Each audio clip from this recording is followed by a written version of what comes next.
Maithili express की शानदार प्रस्तुति।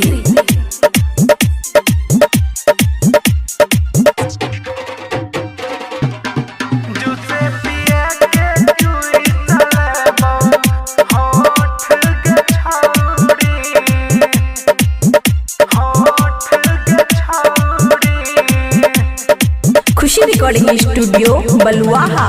तोरा पखरचा करबा हम लौट गे छौरी, तोरा पखरचा करबा हम लौट गे छौरी, हे गे नोट गे छौरी, जूसे पिया के चुइस लेबो होठ गे छौरी, जूसे पिया के चुइस लेबो होठ गे छौरी।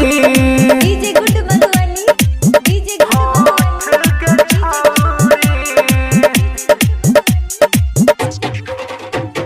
जूसे पिया के चुइस लेबो होठ गे छौरी। खुशी रिकॉर्डिंग स्टूडियो बलुआहा। जूस पी के खुश रहबे तू गे रानी, ठंडा ठंडा रहतो हरदम तोहर जवानी, तोहर जवानी। जूस पी के खुश रहबे तू गे रानी, ठंडा ठंडा रहतो हरदम तोहर जवानी। नीक लगै छौ कपड़ा छोट गे छौरी, हे गे छोट गे छौरी, जूसे पिया के चुइस लेबो होठ गे छौरी, जूसे पिया के चुइस लेबो होठ गे छौरी। डीजे गुड मधुबनी, डीजे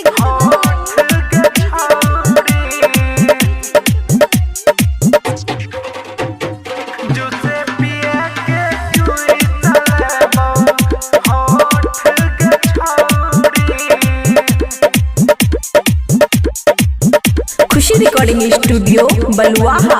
मन न जान तू बतिया हमार गे, हमारा बनाई ले तू अपन लभार गे, अपन लभार गे।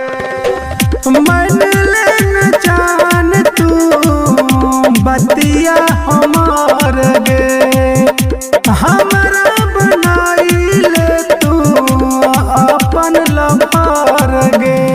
राजा सानी करता तोहर सपोर्ट गे छौरी, सपोर्ट गे छौरी, जूसे पिया के चुइस लेबो होठ गे छौरी, जूसे पिया के चुइस लेबो होठ गे छौरी।